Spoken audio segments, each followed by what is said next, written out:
Welcome back to Our Walk in Christ. Well, today we're talking about, does it take a village?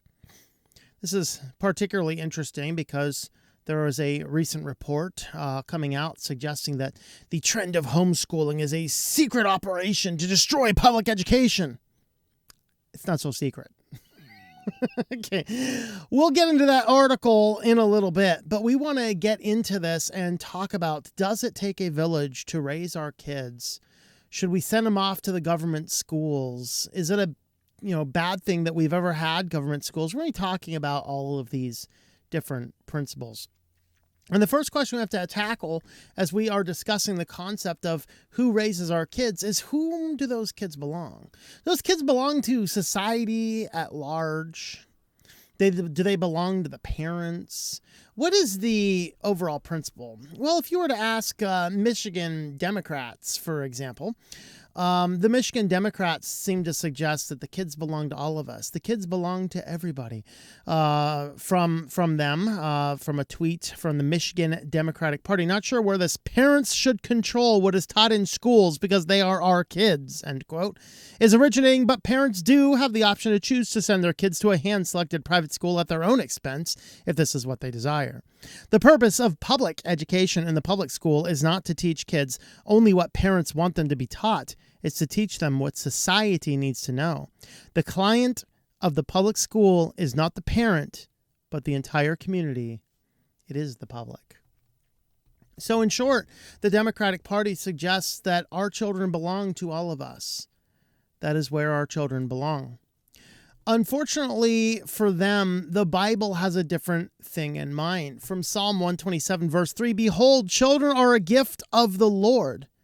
The fruit of the womb is a reward." Of course, this is why we do not need to slaughter the fruit while it is in the womb. But it is clear that children are a gift from God. They come from God. It is the responsibility for us to train them in the way that they should go. If kids belong to God, we should indeed be training them. Of course, Proverbs 22:6, "Train up a child in the way he should go, and even when he is old, he will not depart from it." And in Ephesians 6:4, "Fathers, do not provoke your children to anger, but bring them up in the discipline and the instruction of the Lord." So with these principles in mind, we have to stop and think and ponder and question who is ultimately responsible.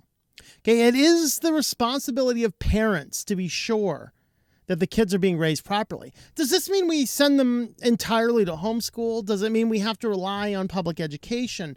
Does it mean we go to private schools or Christian schools? These are all good questions. Indeed, the responsibility of the parent isn't necessarily to do the education, but to make sure that the education is being done right. This means an education in the Lord. Indeed, the Bible does place the impetus particularly on the fathers, Deuteronomy 6:6-9. "These words which I am commanding you today shall be on your heart. You shall teach them diligently to your sons, and shall talk of them when you sit down by the house, when you walk by the way, when you lie down, when you rise up. You shall bind them as a sign on your hand. They shall be as frontals on your forehead. You shall write them on your doorposts of your house and on your gates." So it is ultimately our responsibility to make sure the children are being taught well. Now, if you look at the overall history of public education, in reality, there's a few different origins. First, of course, we had the original origins before it was unified under the government control, actually comes from the Puritans, who believed that reading the Bible was the most important thing. And in the infancy of our country, we ended up having the highest literacy rate of all times because people believed that children need to learn how to read. And so they taught reading so that everybody could read their own Bible. Now, if you dig in further, and you'll see when the government control happened, the government control kind of took over with Dewey and Hall. They created basically they were socialists, and they wanted to develop the more socialist program. And this is really the beginning of when the public education system went from a community-driven system to at the hands of the state. And the reality is every single time an education or any program, let's leave education aside, any program that gets into the government hands, and immediately you want to do the opposite. Okay, it happens with nutrition. McGovern report in the 70s trying to figure out what is the best form of nutrition that one must do inside of the world. And of course, what happened in the midst of all of that is they created basically the opposite of what was healthy. And marked from there, the next generation on is when the obesity crisis started, when the government got involved in the food. When they get involved in the COVID policies, man, things get bad. When they get involved in education, oh boy. Yeah, it gets worse and worse and worse. So corruption had occurred in the midst of all of that. So ultimately, the education gets all messed up when the government gets involved. And then it gets so bad that our schools kind of become crazy. Now, this gets us where we started at the very beginning, talking about MSNBC comes out with this article. This was last week, May 12th, 2022, MSNBC, how the conservative Christian right is hijacking homeschooling. The conservative Christian right has been working hard to dismantle public schooling for years. Public education has become public enemy number one, the actor Kirk Cameron opines in his promotion for the Homeschool Awakening. His documentary scheduled hit theaters in June. Documentary funded by Trinity Broadcasting Network and Cameron's own CamFan Studios argues that parents should be homeschooling their children in the wake of the Kufis. However, as the Cameron quotes indicate, the latest project of conservative evangelical education is another salvo in the ongoing evangelical war against public schools. All right, so it comes to no surprise that evangelicals, fundamentalists, and other religious conservatives have fought against public education since U.S. Supreme Court's 56 decision, Brown versus Board of Education. Yeah, goes right on back to Dewey and Hall, folks. The prospect of integrating schools led to creation of many segregated academies, private schools designed to keep African-American children and undesirable immigrant groups away from white children. I'm going to stop right here. I have not looked into this explicitly, but I guarantee if you do, it's the Democrats, not the conservatives doing this. How do I know that? Well, Democrats are the ones that created the KKK. Democrats are the ones behind the Fugitive Slaves Law of, what was that, 18-something? Whatever. The Fugitive Slave Law that allowed people to go up and do that. That was a partisan bill. All Democrats voted for, all Republicans voted against it. It's just that the Democrats held the House, kind of like today. Okay? They are the ones that have been the racists from the very beginning. I do not know of a single conservative guy who cares what color your skin is, but I know all sorts of Democrats that throw every single form of all this racist nonsense back and forth. I have not looked into the segregation policies, but I guarantee you this comes from Democrats, not conservatives. Anyway, going back, if you want to dig into it and let me know for sure what you find, that would be fascinating. But the whole article kind of goes through. Of course, this is an opinion piece, mind you. This is not an article. This is an opinion piece. Okay? Opinion. And so one of the things I find funny is the article says in here, parents started to educate their kids to keep them safe from COVID. Like, no, they didn't. They started homeschooling their kids when they came home because you guys were too afraid to have them come to school. And then they walked in the room and saw your teachers teaching them the things that they teach. And it's not good, folks. It's not good at all. Have you guys seen these things that the kids are teaching? We have actually covered several of these things today, but we are actually going to go ahead and have a look at some of these. Let's go ahead and let's go ahead and have a look at this one here, if we shall. This is some of what's going on inside of our schools.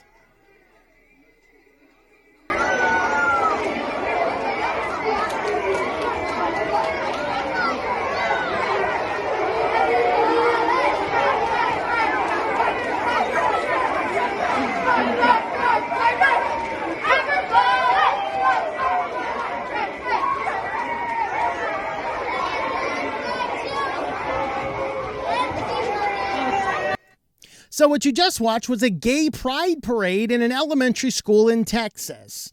Okay, this is Texas, the free state. They're out there doing gay pride parades and things like that. All sorts of crazy stuff.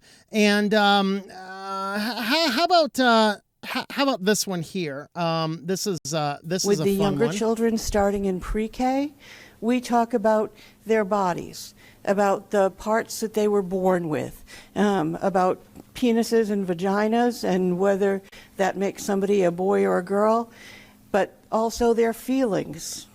What do they feel like inside? Do they feel like a boy or a girl? What does their head say? Does their head and their heart and their body match up? There are missteps where we have to take a step back and refine. I'm going to share one of my missteps. When I started my first year teaching with the health and wellness team, I had been given a title to a book, so I went to our school library to pull it, and I pulled it thinking I had the right one. I didn't. So this is like 3 minutes. We're going to play all of it, but it goes through kindergarten, pre-kindergarten, up to fifth grade, talking about the sexualization that they're doing of our individual kids. What you were born with. Hold on. Let me get to seeing if I can find. Here you go. Here's for the fifth graders coming up here. But fifth grade is our big year. It's not that all of them aren't, but we do the reproductive system and puberty. We talk about gender identity specifically with the gender unicorn this time, talking about things as a continuum. For gender identity and expression, sex assigned at birth, who you're physically attracted to and who you're emotionally attracted to. So all those aspects of gender identity and sexuality. And we do read a book. The kids are like, you're reading us a storybook? We're in fifth grade. But it does a lovely job of talking about gender identity. All right, so these ones here, of course, these are some of the things that the teachers are doing behind the scenes. I didn't pull the clips for it. I completely forgot about it until this moment in time. But just this week, there was a government-sponsored program. I had a note of it here. There's a government-sponsored program to fund a sex workshop for public school teachers. These people are coming on. This is a workshop for public school teachers, which children are invited to go to. There's literally guys playing with adult sex toys on the thing, demonstrating and literally reviewing them. And one guy even makes the comment, pardon my crassness, he says, give me like an hour alone and I'll have this thing up my butt. That is an exact quote from the government-funded programs that people are sending out right now. This is insane. All right, how about this craziness? The goal of the transition closet is for our students to be able to wear the clothes that their parents approve of, come to school, and then swap out into the clothes that fit who they truly are. And I use the idea that this is like Superman changing in a phone booth. But that idea actually goes a lot further than that, because Superman isn't Clark Kent. Clark Kent is actually the disguise. And when Clark Kent goes into the phone booth, he transforms into Superman, who's really just who he truly is, Kal-El. And so this gives our trans students the opportunity to be the superheroes that we know they are. All right, so this is your kids go off to the public school, and this teacher has a transition closet where they can go to school. You think your little son is going to school. They get to school, go into the transition closet, and while they're in their transition closet, they change into the little girl that they truly are. And the school has an entire principle to make sure that nobody tells you as the parents what's going on. Now, of course, we did the entire program about the Florida Don't Say Gay bill. We read the whole thing. We looked at the thing, and it's not a don't say gay bill. It's don't sexualize my kids bill, and third grade is too early to be talking to them about sex. Because then we also looked at the New Jersey curriculum, looking at the nonsense going on inside of there and suggesting that, hey, these are the things they're trying to do. They're literally using sexually explicit material. They're giving your fifth graders, that's 10-year-olds, websites to go to where they're going to learn about things that no high schooler needs to learn in the environment in the way that they're doing. And somehow YouTube allows all of that. Yeah, they shadow ban me for pointing this stuff out, but they ban all of that. Of course, our last clip here, this is a teacher talking about the various things that this teacher teaches. If your kid's teacher looks like this, and this is not prejudice, this is just looking at the generalities of our world. If your teacher looks like this person in the next clip, get him out of school. Roles and talking about them in the classroom. So this last week, as you all know, was Valentine's Day, and this is what my students discussed through the week. Wow. It wasn't the first time they were talking about the gender binary. We already talked about pronouns. We had talked about girl and boy stereotypes. We had named those stereotypes. Talking about access, we've been talking about trans rights. Recently, we've been having discussions about power and dynamics of power in our society, which leads right into social norms, which leads right into the gender binary. And our discussions were Okay, first, teacher, why don't you dress modestly? There's no reason my children or I or anybody else needs to see your belly button, okay? Put on some clothes, maybe some clothes not pushing propaganda like gender stereotypes are toxic. And maybe teach them about, the subject matter you were hired to teach, not about homosexuality, gender roles, and things like that. See, those are some of the things that are going on inside of schools right now. So ultimately, we need to get our kids out of public schools, because when we are subjecting them to these things that these teachers are doing, these schools are doing, we are going away from them. I mean, let this verse settle on you. 1 Corinthians 15:33, do not be deceived, bad company corrupts good morals. Bad company corrupts good morals. So when your kids are surrounding themselves with a whole bunch of people who are so confused they cannot tell what gender they are based on what is in their pants, that is bad company, and it is going to corrupt the good morals of your children. There was a time when you could send your kids to school, and sending your kids to school, you could possibly and easily manage some of the things going on. The fact of the matter is those days are over. Those days are over. They are going to destroy your children. They have a single-minded goal, nationwide, local plan, nationwide and local, I should clarify, to take over the mind of your children, to exclude you from their education, to teach your children that you are wrong and you are simply transphobic or homophobic or queerphobic or whatever else they want to say. They want to mess your kids up.